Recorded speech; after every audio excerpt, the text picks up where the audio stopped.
Philip has a loving, understanding, supportive, and cooperative wife. His wife, Bisola, is the best wife any man in his right senses could ever wish for.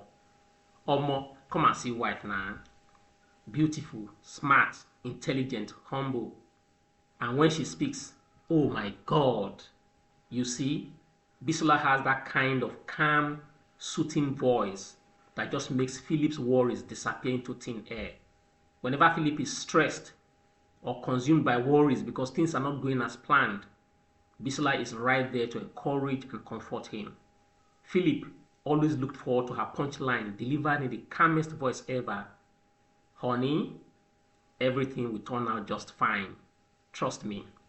The reassuring tone of her voice and the calmness with which she delivered the words was often powerful enough to calm Philip down, no matter how agitated he was. Then Philip would beckon to her to move closer and give her a proper husbandly hug. Then whisper in her ears, "Sweetheart, you know you are the sweetest sweetheart in the history of sweethearts, right?" Bisola had the coolest response ever. She would say, "I know, my honey for life has said it, and no one can change it." Their love for each other is the true definition of love. Philip and Bisola were both Nigerians resident in the UK. They both came from traditional families who believed that there is no place like home. When they got married, they agreed to give their kids the Nigerian experience, even though they would be raised and educated in the UK. Philip and Bisola brought their kids on vacation to Nigeria every 2 to 3 years to experience Nigeria's culture and have a chance to bond with their grandparents, uncles, cousins, and family friends. Their kids often looked forward to the visits, and this assured Philip and Bisola that their strategy was working. All the vacation trips they have made to Nigeria have been mostly pleasant and trouble-free, except for last year's experience. Philip and Bisola owned the 3-bedroom apartment in Lekki, Lagos, where they often used as their vacation home when they visited Nigeria. Last year, they left their Lekki apartment 5 hours before their flight back to the UK. They were confident they would arrive at the Ikeja International Airport at least 1 hour before their flight. To their shock and bewilderment, the traffic that day was jaw-dropping. A good portion of the drive was standstill traffic jam, and when the traffic jam appeared to ease up a bit, the drive became more or less a crawl, what Nigerians call bumper-to-bumper traffic. Philip looked on helplessly as the traffic jam took its toll on his wife and kids. His wife has never been this distressed in all the years they've been married. To cut a long story short, Philip and his family finally arrived at the airport 30 minutes before their flight, and after boarding had closed. They missed their flight and had to pay extra money to reschedule their flight for the next day. In the meantime, they stayed in a hotel close to the airport so they don't risk missing their flight the next day. Bisola was completely flustered by the turn of events. She was usually the strong and encouraging one, but this time, the distress her kids experienced in the heart-wrenching traffic and the pain of missing their flight was too much for her to bear. Later that evening, as they settled into their hotel room, she looked at her husband with dead serious eyes and said, "Make sure this does not happen to us again, please." Once back in the UK, Philip and Bisola settled down to evaluate the best strategy to ensure the last end of vacation disaster they had in Nigeria did not happen again. It was certain they'll be back on vacation to Nigeria in another 2 to 3 years. That meant they had 2 to 3 years to change their end of vacation story. Bisola said she had the perfect plan to fix the problem. She suggested that they should buy another luxury apartment in Ikeja using the off-plan purchase strategy, which would allow them to pay for the apartment over a period of 12 to 18 months. She said the Ikeja apartment would be about 1 hour max from the international airport. They could spend about 2 weeks of their vacation in their Lekki apartment, which she loved so much, and then spend the last week of their vacation in their Ikeja apartment with easier access to the airport. Philip reminded her that a luxury apartment in Ikeja was sold for between 160 to 200 million naira, and after buying it, they will have to pay yearly service charge on 2 apartments instead of just 1. Philip's solution was simpler. He suggested that they should spend about 2 weeks in their Lekki vacation apartment in their subsequent visits to Nigeria and move to a hotel close to the Ikeja airport 2 days before their departure. Bisola had a counter-argument. She said her proposal had 2 key benefits. First, her strategy would compel them to own a second apartment in Lagos, which is equivalent to setting more money aside for their retirement.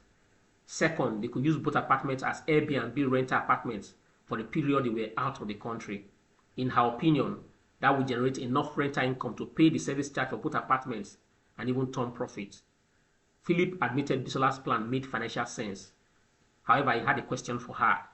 He looked at her straight in the eye and asked, "How will we raise 200 million naira to buy the Ikeja apartment?" Bisola smiled and rubbed his shoulders gently. Then she said, "Where there is a will, there is a way. If you dream it and have faith, it will happen." The cost of that Ikeja apartment weighed on Philip's mind for weeks. Philip reflected on his wife, Bisola. She was a very simple-minded and understanding wife. She didn't ask for much from him. She was content with whatever little he provided. But when she wanted something, when she really, really wants something done, bought, or accomplished, she never backs down. Looking into her eyes during that last discussion on the Ikeja Lagos apartment thing, he knew this was one of those moments when she was like, "Hey, honey, you've got to do this, and I'm not backing down." Philip knew he had to man up and take action. 4 weeks later, he packaged a surprise for his wife. He was sure this would get her out of her high horse and calm her down. He called to her from the living room. "Sweetheart, I have a surprise for you." A couple of minutes later, Bisola strode into the living room with a smile on her face. "A surprise gift for me?" she asked. "Oh, that is so thoughtful of you." Philip passed a long brown envelope to her. Surprised, she asked, "Is this the gift?" "Just open it," Philip replied. Bisola opened the long envelope and pulled out a document. It was a contract of sale document for a bungalow in Mowe Ofada in Ogun State, Nigeria. Her husband's name was boldly written on the document. The smile immediately disappeared from her face. She raised her glance from the document and looked her husband straight in the eye. You can see the look of disappointment all over her face. "What is this?" she asked calmly. Philip replied, "It is true that you wanted us to buy an apartment in Ikeja, which is about 1 hour from the airport. However, that apartment is about 200 million naira, and that gave me a lot of sleepless nights. Then I stumbled on this special limited time offer of 45 million naira for a luxury bungalow in Mowe Ofada, which is about 1 hour drive from Ikeja. It was a sweet deal compared to 200 million naira for an apartment in Ikeja, and we don't have to break the bank to get it. So naturally, I jumped at it." Then Philip concluded his long speech with his favorite phrase, "Sweetheart, you know I always want to do what's best for our family." Bisola was short of words. For one split second, she wondered, how did I even marry this man with poverty mentality? She took one long look at her husband, Philip, turned her back to him and walked away, with her senses working overtime to contain her anger. Philip was shocked to see his sweet and ever-loving wife walk out on him. This has never happened before. Philip was perplexed. What did I do wrong? He wondered.